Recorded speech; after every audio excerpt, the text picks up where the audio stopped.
What's going on, everybody? It's your boy Zoe, known as Off DFS, here to bring you that WNBA slate breakdown for the 4-game. Yes, I said 4-game WNBA slate. It is spread out. We got 2 games in the morning, 2 games in the after, well, 1 game in the afternoon, 1 game in the evening. And hey, we gonna get it. We gonna get after it. If you guys new here, make sure you guys hit that subscribe button so you guys don't miss any of the content your boy drops over here on the channel. And drop a like on this video if this video or any of my other videos or content, whatever you guys are checking out, is helping you guys win some money and you just enjoy listening to your boy. Talk about this stuff. So quick thing.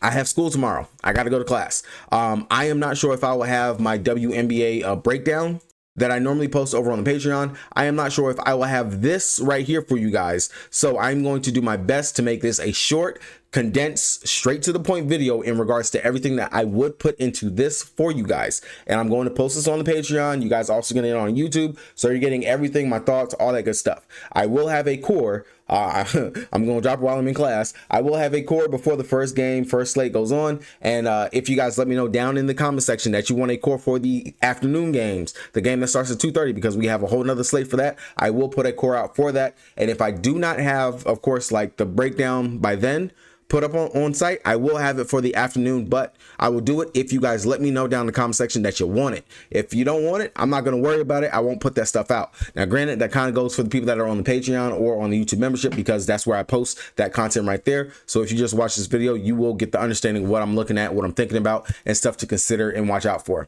Tonight's core actually didn't do too bad. I know you see Marina Johannes right there, but I did post later on the starting lineup for the New York Liberty, and I let it be known, hey, MJ is not starting. If you have money, you can move it to Kennedy Burks, which she went out there and got you 22 fantasy points, or you can ride it if you love your line. If you love your line, you might have been all right, because honestly, you lapped the field. Asia Wilson got injured, so this whole taco thing got kicked right back to us. Didn't even have to worry about it. So good day. We got our money back. Don't even have to worry about nothing right there in regards to that. So at least something good came out of the slate. Was able to cash tonight. Wasn't a bad overall. Definitely thought it was a little bit shaky, especially for the fact of beginning of that New York Liberty game. But Sabrina went out there. She dropped 50 plus fantasy points on the slate, which was just amazing. And I mean, when you look at it, between her and Stewie, one of those two had to go off, so that was pretty good for them. But the value pieces around them actually came through. Again, Johannes came off the bench. She played pretty well. Kennedy Burks, she was in the starting lineup. She played all right.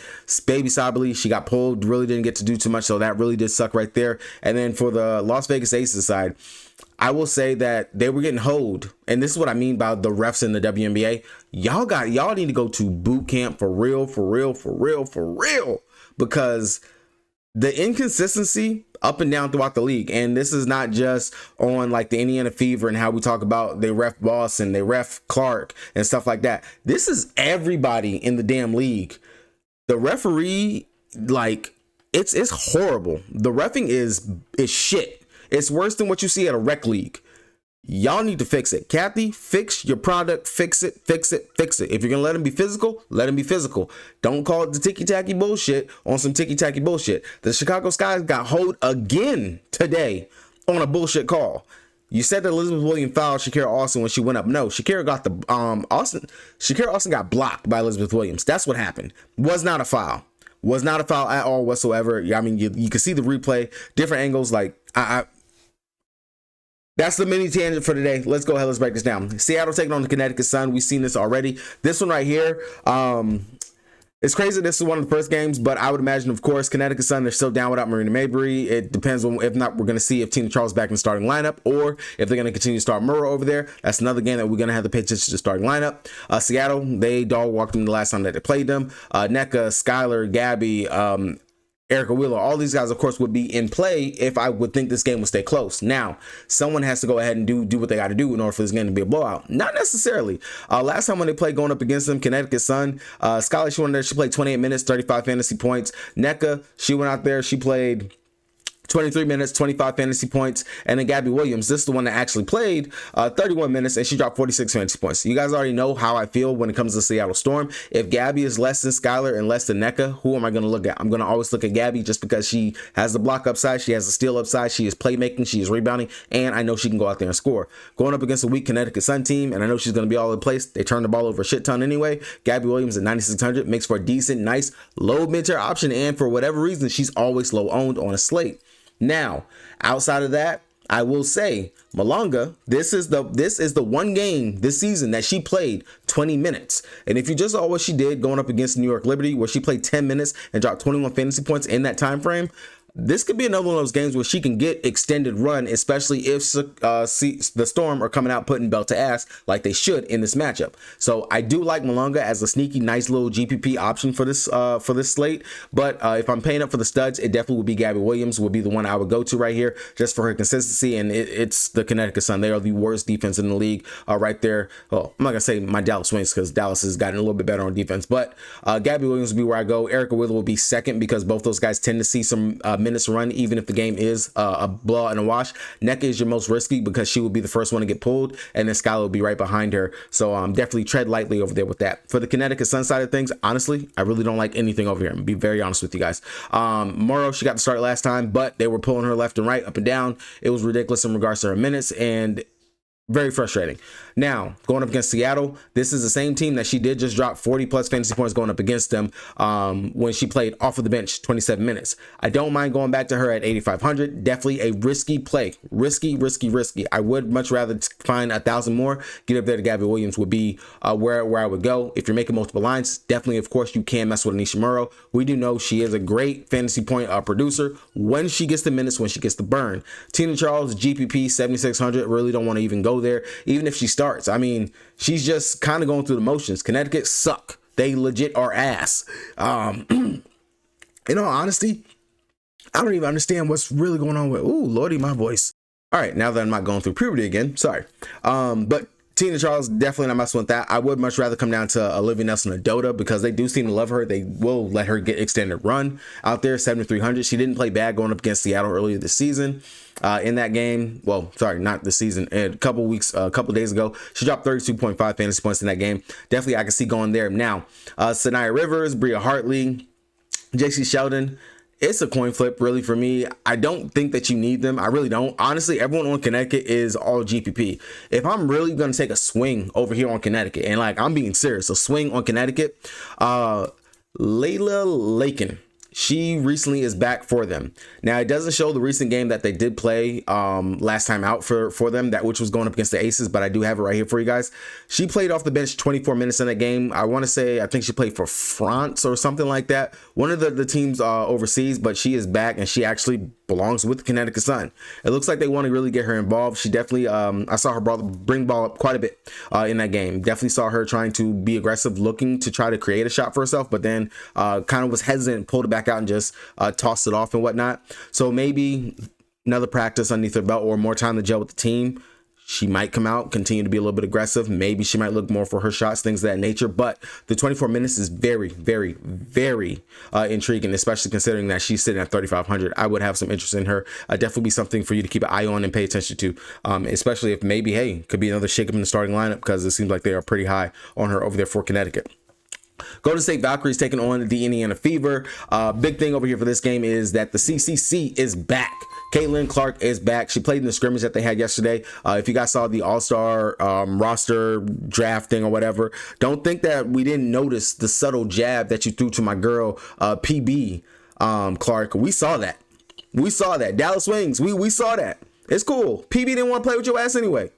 But for the Golden State Valkyries taking on the Indiana Fever, again, they got all their players back. One thing to note is that when I was watching the game going up against Atlanta, Tiffany Hayes looked like she hurt herself in the fourth quarter, right around the 4-5 minute mark towards the end of that game. Came out for a bit, but came back in the last minute of that game. Did look really as explosive and whatnot, so that would be something to keep an eye on. For 8,400 in this matchup, really kind of in that tweener spot where it's like, you can play her, but you really don't have to play her right there. Same thing for Veronica Burton. I'm not really too keen on trying to get to either one of these guards over here for the Golden State Valkyrie. Kayla Thornton would definitely be the one I would kind of be looking towards. 9,200. She gets that sweet spot going up against the Indian Fever, which we do know they still are giving up buckets and points to opposing players that can get into that post spot, get into that mid-range area, which is where Kayla Thornton can excel. Big thing, though, also as well, is that Golden State, they were taking a ton of threes. I don't know what it was with them going up against Atlanta, but they were besides themselves, taking a ton of threes, and they're dead last in regards to 3 points made in the WNBA. Don't know why they try to do something different. They also did start Monique Billings, but I do feel like that was more for the revenge slash trying to go big going up against Atlanta matchup. I think that maybe Billings might come back off the bench and we should see just Tabby Fagbenley be the original starting center. If that's the case, I do like Fagbenley, 6,900, decent spot, a decent price, and she is also going up against her former team, so I really do like Tammy. We do know that she is a very much a energetic player. She can be a engine out there for them, and this could be one of those spots where we finally see Tammy just like pop, like really pop for us on the slate. Everyone else over here really not too interested in Salon. No, those minutes seem to be yo-yoing for her. Light, she was a coach's DNP last game. She was available to play, just didn't play at all. Talbot, she's out there, she's there. Zane Lassini, same thing. It's just so many mouths to feed over here for Golden State. No one necessarily sticks out like you have to get to them. Biggest one for me is going to be Fagbenley. That's going to be the one I'm going to look at for right now. If you are wanting to believe the Iowa hype in regards to Kate Martin, I mean, she's going up against her old running mate. She is back in the state, you know, so hey, that's one of your narratives you got right there. For the Fever side of things, Aaliyah Boston is more than Caitlin Clark. That's just a laugh. Clark 11-4. They're saying that she's full go, fully back, good to go. I will play Caitlin Clark. I don't mind her. Going up against the Golden State Valkyrie, they definitely hounded her. They got to her a little bit, but she still was able to go out there and give us 32.25 fantasy points. At 11-4, I definitely don't mind it because we do know the upside that Caitlin can have. And if she is fully healthy, like fully 110% healthy, actually good, and continue to be can continue to be the poster child for the WNBA, then by all means, yes, I will go ahead and play her. We do know that she definitely will be able to play make. Like that's one of the things that she will continue to do. But if that shot, if the floater can fall, if the shot can fall, and maybe we can turn down those turnovers, that'd be great for her. 11-4, I definitely do not mind going there. Natasha Howard is 9,700. No. I will take the 100 savings and go ahead and play Gabby Williams. Now with Clark being back, I'm not going to be too inclined to go ahead and play Natasha Howard. I got to see how it shakes out. Hopefully that price maybe drops down a little bit for her before I actually go right back there. Same thing for Kelsey Mitchell. Everyone over here for the Fever are technically priced up as if Clark is still out. That's where they are. Clark at 11-4 is going to be the one I want to focus on. Boston, Natasha Howard, no. Kelsey Mitchell, no. Ari McDonald, it's a bit pricey for Ari. I'm going to be very honest. But I somewhat could talk myself into it. I did see for the scrimmage and for some stuff for practice, they did have Ari and Clark running out there together. So that is something that could be in the cards. But also Ari is a bit too expensive. Clark is going to be your best play to take from the Indiana Fever, especially just for the price and the upside over there for him. Minnesota Lynx taking on the scrap heap of the Phoenix Mercury. Big thing over here for the Phoenix Mercury is the fact that DeWanna Bonner has officially signed with them. Like DB is legit back. Now she's not on the slate. At least when I looked, she was not on the slate earlier. So yeah, she's not on the slate, and I'm not too sure if she's like actually going to play. I don't know if she's going to be active. I don't know what they're going to do because they're still missing Satu. They're missing Copper again tomorrow. So it's minutes to go around. You know, they ran an 8-man rotation going up against my Dallas Wings and throttled us with like the out of this body and out of this world Sammy Whitcomb game. So hey. But Minnesota Lynx side, this is definitely going to be one of those spots for Fee. Power 4 is going up against the Phoenix Mercury. It was the thing before all those plays went down, and it's the thing still now. Going up against them earlier this season, Fee, when she played versus them, she dropped 40.75 fantasy points. A great spot for her to be able to bounce back, shake off some of the mid-level games that she recently has had in her last 2 games. I do like her from paying up for a stud, 11-2. I definitely can see myself getting there. Courtney Williams, opposing guards, with everyone that they have missing, you have Sammy defense out there technically. Sammy's okay. She can be scrappy. But Courtney Williams, 9,900 is the only problem that I have with playing Seawill. That's the only problem. She cooked versus the Sky, but I don't think I can pay that much for Seawill. I know you can attack. I know you can attack the Phoenix Mercury with opposing guards, but she's just too expensive. That's just too much to want to play for her. Lana Smith, 8,900. No, I would much rather come down here to Kayla McBride if I was to mess with a guard over here. The catch and shoot, the ability to shoot. We do know that the Phoenix Mercury, they can give up some threes as well, and she needs to kind of shake, bounce back. You know, versus them earlier this season, she dropped 32.5 fantasy points. She had 13 actual points, a couple of assists and things, and we've seen her playmaking quite a bit over her last couple of games. Like those assist numbers have legit been up for Kayla McBride. So definitely do not mind going down into her. Jessica Shepard, no interest right there, especially playing off the bench. Alana's good to go. She's healthy. Bridget Carlton, she just hasn't like popped at all. Now, interesting note, Diamond Miller, those minutes are ticking up. The production is ticking up. She has my interest. She has my interest. 5,200 is interesting. Very interesting. Is there some better value on the slate? Like, would I rather play Malunga over playing Diamond Miller? Yeah, I'd rather go to like Malunga or something like that, or the Latree if I was like really trying to get funky with it from the Connecticut Sun. But Diamond Miller is something to pay attention to, keep on your radar, pay attention to that, especially for moving forward and future slates. Other than that, not really too interested in anything over there for the Minnesota Lynx. On the Phoenix Mercury side of things, AT, all the usage, triple-double upside, and not surprised that she was able to go out there and get that versus the Dallas Wings in pretty much the same exact position and spot. She's going to have all the usage. She's going to have the ball in her hands pretty much every play. She will be able to go in there and get the rebound. She will have to go out there and score as well. Sammy's not going to be able to do it all by herself. So definitely Alyssa Thomas. It is a tough matchup going up against the Minnesota Lynx. It is a tough matchup. I will definitely say that for a fact. She did not play in the game versus them earlier this season, so we don't even have that to go off of. But definitely she has to be in play just due to the fact of everybody that's missing and just the usage and what she has to bring to the table, just period. Sammy Wickham, I do not expect for her to have another out-of-body experience, but then again, I have had to put my foot in my mouth a couple times this season due to saying things like that. Going up against the Minnesota Lynx, she only had 13.5 fantasy points in that game, 23 minutes versus them. Definitely you can attempt to go there, but I will say that the Minnesota Lynx actually do allow the least amount of three-point makes out there in the league. So Sammy's bread and butter is going to be a tough matchup in this one, and it might have been evident by that first game that she did play going up against them. Westbell, Mac, Monique, maybe Mac, but that 66 is kind of pricey. She is splitting the minutes still with Kalani Brown. I would much rather just drop down to the 6,300 for Kalani if I had to, but I will say the person that surprised me the most last game, and I understand it was versus Dallas Wings, another one is Kiana Williams. She played 21 minutes, 17 points, 3 rebounds. I'm not going to say she can go out here and recreate that exactly, but if you're looking for another value option, we got some actual value on this slate because we do got some true studs. So we do have some actual value that we can take and consider for this slate. Kiana Williams will be another one that I can consider. She is going to be risky because, again, don't know if DeWanna Bonner is going to be playing. So DeWanna Bonner might eat into some of these rotation minutes that we were seeing for some of the players off the bench. But someone that I would keep on the radar, pay attention to. Maybe if you got to make some adjustments later on in the day, something that you can potentially pivot to right there. Last game of the slate, my Dallas Wings taking on the Chicago Sky on the back end of back-to-back, and they got hoed. They got screwed by the refs, but I'm not going to go back down that rabbit hole. Already made a whole YouTube short on it already. Anyway, Paige Becker, Zaza, Quinterly, three-headed guard monsters. We're going to be rolling it out there again. Thing to note, Dallas has to be doing something because we're short a player. So recently today, we waived King. King is waived. King's not with the team anymore. So pretty much now, and Haley Jones is not with us either. Maddie is still out. Carrington is still out. Arike is out. So right now, all we have is Tierra, G, Leah Rue, Misha Hines-Allen, Quinterly, Zaza, and Paige. We need one more player.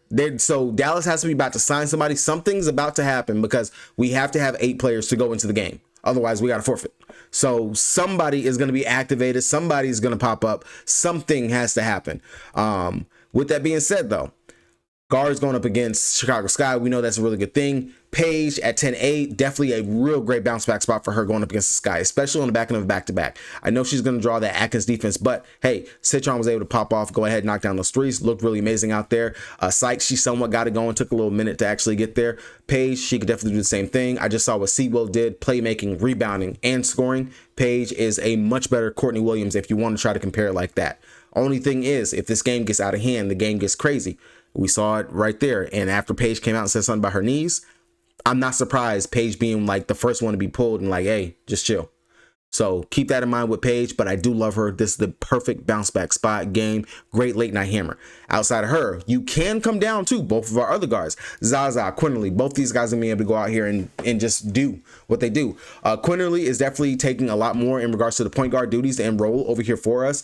So I do like her upside because she is playmaking. She can play very good on defense, but she also does have an outside shot as well, and she will shoot the ball. And she shot pretty well. She definitely was able to get herself to value going up against the Phoenix Mercury. That second half half of the game. Got herself in a little bit of foul trouble. Hopefully she can calm the fouls down going into this game right here versus Chicago. But 18 points out there, beat her last career high, 29 minutes, 31.75 fantasy points. If I have to choose, I will go with the cheaper guard over here for Dallas when it comes down to it. But I definitely don't mind going in the middle right there to Zaza, which I would imagine if I got to rank ownership, Quinterly, Paige, Zaza should be the lower owned out of all three. Like, that's how I would imagine and what it should be. But I do like Zaza. She's aggressive. She will go out there. She's not really looking to pass, but she can pass. But definitely scoring is her forte. Defense is her game. I do like her for the upside. It definitely makes a good GPP option when it comes down to it. Now, for the bigs, Misha Hines-Allen, she's going to play off the bench. Lee and G, they're going to be the starting lineup. This is a bounce back spot for Lee Yaru to be able to play more than 22 minutes and go out here and hopefully have a decent game. We have seen opposing bigs be able to go out here and play versus Chicago. Prime example, Kiki and Shakira Austin. Both of them almost had a double-double. Kiki was killing it out there on the boards. Shakira, if she would have, one, kept her attitude in check, two, kept her hands to herself, she would have been able to destroy the slate today. But wanting to jog, go back and forth with Angel, it got in her head a little bit. Fucked her up in the first half. Came alive in the second. But Lee Rue, I do like her upside. Definitely don't mind her right here. But definitely if we're rolling out and we don't sign another big or something like that, or we got to sign somebody. Like, it just doesn't make sense. I have no clue who the heck we're going to pick up. I really don't. But for sure, Misha Hines-Allen, I don't mind her as a value option, but I definitely would play Lee and I definitely would play G. Either one of those guys are decent options. Big T off the bench, she just doesn't play enough minutes for me. I did see someone floating around something about Kennedy Carter talking about I don't know, linking. It was something linking her to Dallas, but I just couldn't see where she fits in or would belong. It's not like we're necessarily trying to win, but at the same time, it's like I couldn't see Kennedy coming to our team. I don't think Timu Jesus wouldn't even be able to handle, would not be able to control or deal with Kennedy if we're being honest. Like, that's real talk. I as much as I love Kennedy, which it would be funny if we were to sign her going up against her former team that pretty much just said, hey, we ain't dealing with your shit. Like, that would be funny, but I don't think that that's what's gonna happen. All right, so Chicago Sky side, this actually went a little bit longer than what I wanted to. Really freaking sucks. But Chicago Sky on their side over here for me. Angel Reese, of course, just driving engine. It's a great matchup for her going up against Dallas. Like, we've seen it. Opposing bigs, they kill us. She's gonna. I wouldn't be surprised if we challenge her for the double-double because we've gotten much better on the glass, but I will not be surprised Angel continues the double-double streak. I mean, she is literally a force on the glass. And then her playmaking, what she's doing right now with that, defensive upside, all that's going to be there. If we both try to play fast, it's going to be up. Now, they have played going up against us. We've already played twice this season. It was one of those weird home and away type things. Angel didn't play great in the first game, played all right in the second game, 32.25 fantasy points. Cardosa, I do not know if she is back yet. I know Dantas is back, but Dantas wasn't in the player pool, so I didn't even worry about talking about her. But same thing for Camille Cardosa. She's not on the player pool, but I haven't seen anything in regards to if she's back and available to play. So keep your eye out on that right there for her. But Angel Reese, 11-9, makes for another great late night hammer right there if you want to. But if you can, Elizabeth Williams, I love her upside. Like, she's going to play. She's going to be out there. Same upside that Angel has. She went out there. She dropped 20 points. 7 rebounds, I think? 7 rebounds. A block, a steal was great. You don't necessarily have to pay for Angel. You don't have to. Elizabeth Williams can use that, can get you the upside, especially if Cardosa is still out. Banham, she's been shooting the ball pretty well. Got herself to value once again today, 26 fantasy points. Someone else that you could possibly take a look at right here, but I'm not too inclined to try to mess with anyone else over here except for Angel Reese, Atkins, Elizabeth Williams, long as Cardosa is still out. All right, guys, that's going to do it for me. Hopefully you guys were able to get something from this. I know I'm going to have to pretty much just give like a straight up how I'm looking to build video tomorrow. I will try to get that uploaded before I go to school. So hopefully I can get that to you guys. Good luck to everybody on the slate. Talk to me down in the comment sections, any comments, anything like that. I will respond. Give me some questions. I'll go ahead and just like answer you guys. If you got some like this person versus that person, something like that, just hit me up. Same thing on the Patreon. Good luck to you guys. Peace.